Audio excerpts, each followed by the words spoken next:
Concussion is based on the true story of a Nigerian pathologist who discovered that American football players suffer from a disease called CTE and the uphill battle he faced in bringing this information to the public.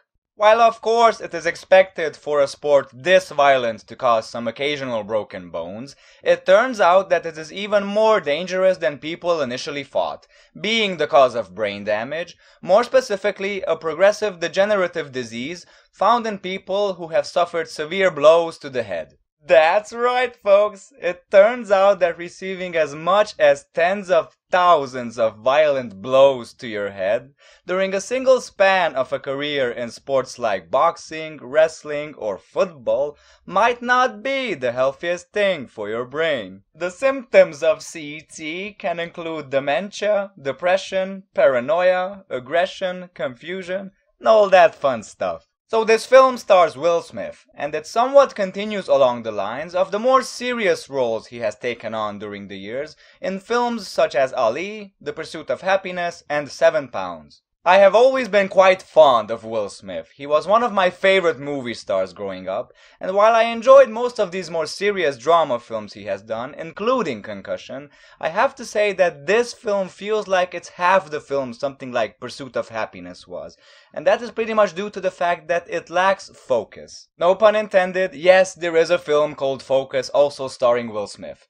Moving on. Pursuit of Happiness was about him and his son's day-to-day struggle to survive in extreme poverty, while 7 Pounds was about a very damaged and very guilt-ridden man trying to find some sort of redemption with a woman who unfortunately might only have weeks to live due to a heart condition. Concussion is mainly about a man sticking to his guns, standing up for truth, standing up for justice, standing up for what's right, and waging an uphill battle with the National Football League, basically the biggest corporation in the history of the United States. There's a scene I really liked. It's when his boss is telling him that the NFL is so big that they basically own a day of the week. They own Sunday because so many people watch these games on Sundays. The day previously owned by the church is now the NFL's. All of that is fun and very interesting, but there's also a relationshipy part, a relationship subplot in this film as well, which unfortunately also owing to the fact that it is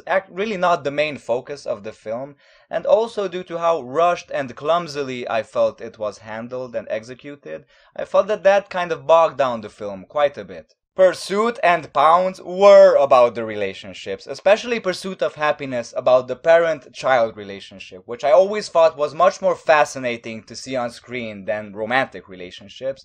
Here I thought that the conflict between him and the corporation should have been enough. That was interesting enough. I didn't really feel like we needed the love story. It didn't really seem to add much. It felt pretty unnecessary and distracting. In researching for this, I have discovered that this film is pretty faithful to the true story it is based on, especially when taking into account the more science aspect of the whole thing, the way this pathologist eventually discovers this disease. That was pretty much accurately presented. Apparently it was the romantic relationship part that they took the most liberties with, and it kind of shows honestly. I really didn't care for it. Other than that, I really had nothing else to complain about, honestly. I thought it was a very solid movie. It moves at a very nice pace, it's not boring, the subject matter I found to be very interesting, all of the performances are very good, and it's a drama I could take seriously. It's not very dark, it's not very sad. I mean, of course, some dark stuff does happen, but it's really not trying to be a tearjerker. It felt very laid back and honest, and I appreciated that about the film.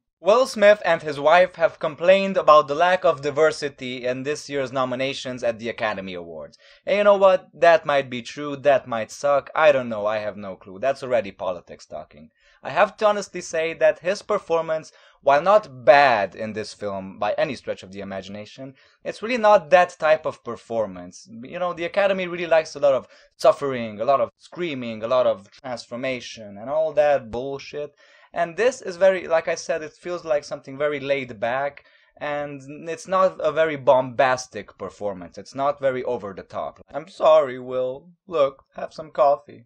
Here. I love you. So that's basically my 2 cents, folks. I hope you enjoyed this review, and I hope you enjoy others, as there are many more to come. Thanks for watching, and I will see you later. Bye.